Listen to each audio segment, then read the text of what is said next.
At the start of the movie, we meet the main character, Clara. When she comes to, she finds herself in a strange place.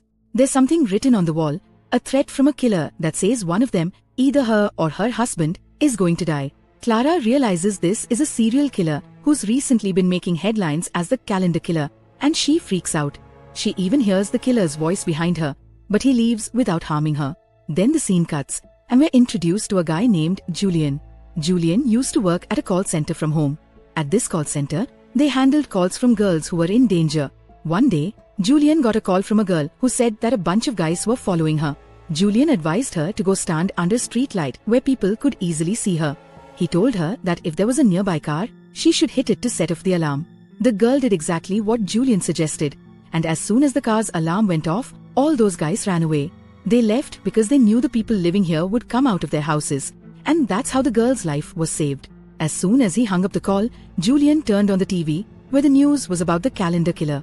But he didn't pay much attention to it because he had received another call. This one was from Clara, whom we saw at the beginning of the movie. Julian asks Clara how he can help her, and she replies, "You can't help me at all because I want to die. I want to say that the ladder killer is after me.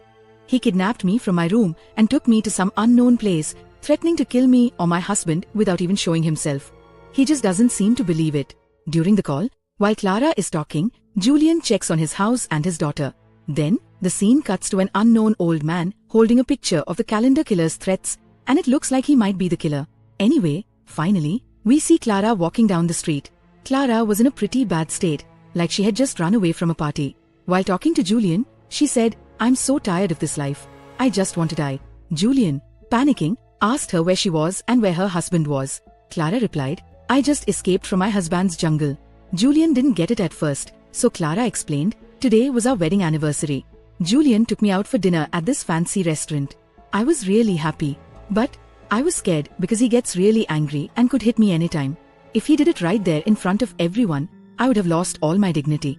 Then I ran into a friend of mine, and just seeing him seemed to ruin my mood. Surprisingly, though, he didn't react at all. After dinner, he took me up to some secret floor in the elevator, where there was a party with all these elite people. It was pretty weird. Everyone was super close with each other. As soon as we got there, my husband handed me a drink. As soon as I drank it, I don't know what happened. I just froze up and became paralyzed. My husband and his friends made fun of me and tied me to a table against my will. They all took turns mocking me, while my husband just stood there quietly because he was getting paid for it." Clara told him that as soon as I started to feel better and could move again, I bolted from there. Hearing this, Julian completely lost it. He knew how messed up it was for a girl to be in that situation. Clara might even commit suicide. He tries to tell her, "Clara, relax, don't do anything that'll hurt you." But Clara wasn't listening. She hooked a pipe to the car's exhaust and left it inside, then turned on the engine. She knew it wouldn't be long before the smoke filled the car and she'd suffocate. Meanwhile, Julian kept calling, trying to reason with her, saying, "Clara, don't do this, get out of the car." It was like she didn't even hear him. Clara is about to lose it when she thinks about her daughter, who she can't leave with a monster like her husband. So she jumps out of the car and tells Julian, "I didn't stop this because of you. It's just that I thought of my daughter." Meanwhile, on another phone, we see Julian getting a call from his dad.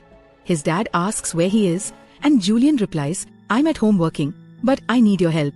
His dad is ready to help him out.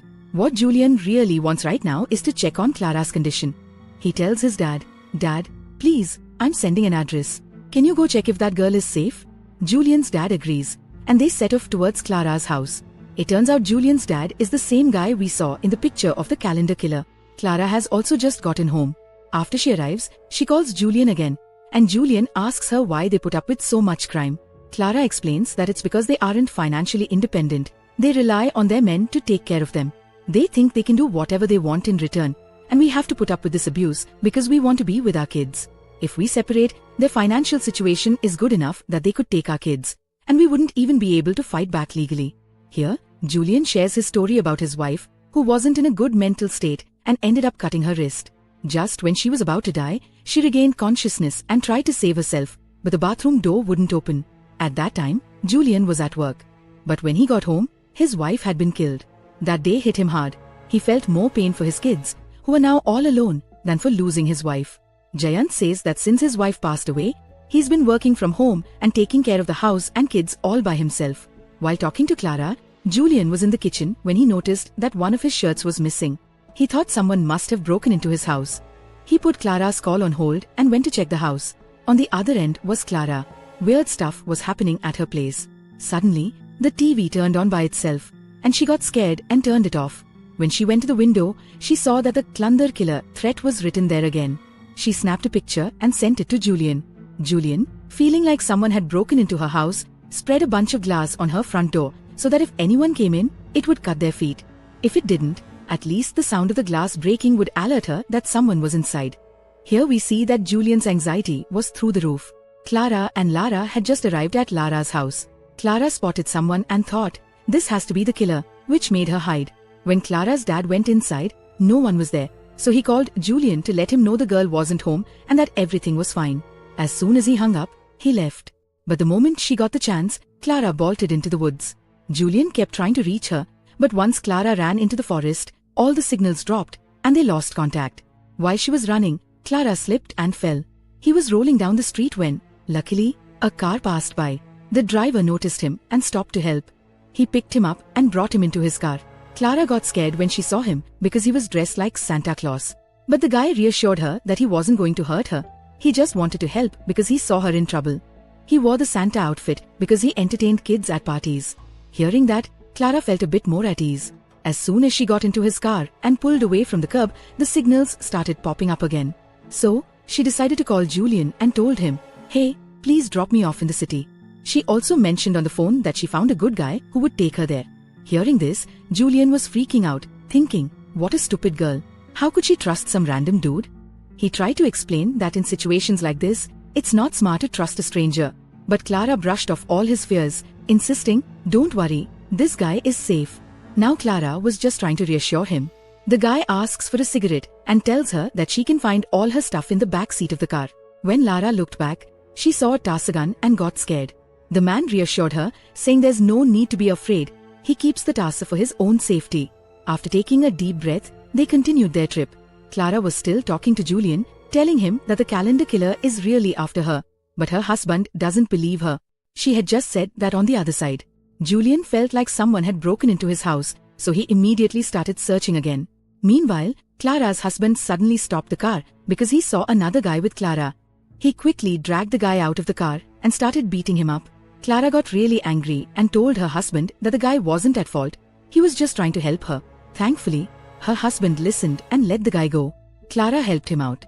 He picked her up and somehow got her into the driver's seat and then asked for her Taser gun. This guy realized that Clara's husband was a bad dude, so without asking any questions, he handed over the Taser gun to Clara so she could use it to save herself from him. Clara's husband had now put her in his car, where he asked her why she came back from the party so early. Hearing that, Clara was really surprised by his selfishness and replied, you should get this through your head. I'm your wife, the mother of your daughter. That awful place wasn't worth my time. She's even showing her husband the calendar killer threat that was written about their house, but Martin, Clara's husband, thought Clara had written it herself and that she was behind the whole thing. At the same time, Clara was trying to call her daughter's babysitter, but for some weird reason, the babysitter wasn't picking up. Who knows what was going on at home? Finally, in a fit of anger, Clara just blurted out to her husband, you might as well just leave me today. Her husband slapped her and grabbed her by the hair, telling her that if she left him, she'd be responsible for whatever happened to her. At Julian's house, we see that he still felt like someone had broken in. While investigating, when he got back to the main door, he accidentally stepped on the glass trap he had set for that bastard. Anyway, he moved on and went back to his daughter's room, where she was peacefully sleeping. But in her closet, he found the knife that had gone missing from the kitchen. It was clear as day, someone was definitely here. A guy definitely came in, grabbed a knife from the kitchen, and hid in the closet to do something shady. But as soon as he realized that Julian knew he was in the house, he ditched the knife and tried to make a run for it. Julian, being super cautious, moved to another room. As soon as he got there, some guy attacked him, but Julian was ready for it. He dodged the attack and used the knife he was holding to stab the guy in the leg, causing him to bleed. It seemed like that guy had pushed Julian away and quickly made his way to the window. He got to the balcony and stood there, trying to escape for his life. But Julian knew that if he left, even a tiny mistake could cost him dearly. Julian reached out a hand to help him, but the guy refused and jumped off instead. When he jumped, we got a glimpse of the front of the house, and that's when the biggest twist in the story was revealed. This house didn't belong to Julian, but to Clara and Martin. Julian was there at the moment, and if the house belonged to Clara and Martin, then the daughter sleeping inside was also Clara's. The person we thought was a babysitter wasn't actually one. He was a babysitter for Clara's daughter, who had found out about Julian and ran away to save himself, but ended up losing his own life. Meanwhile, when Clara and Martin pulled into their driveway, Clara immediately attacked Martin with a taser, unaware that someone was already inside their house. She rushed in, flinging the door open, and immediately noticed shattered glass at the main entrance. Julian had set that up as a trap so anyone coming in would get caught in it. The house was lit up, and there was a laptop lying around that didn't belong to her.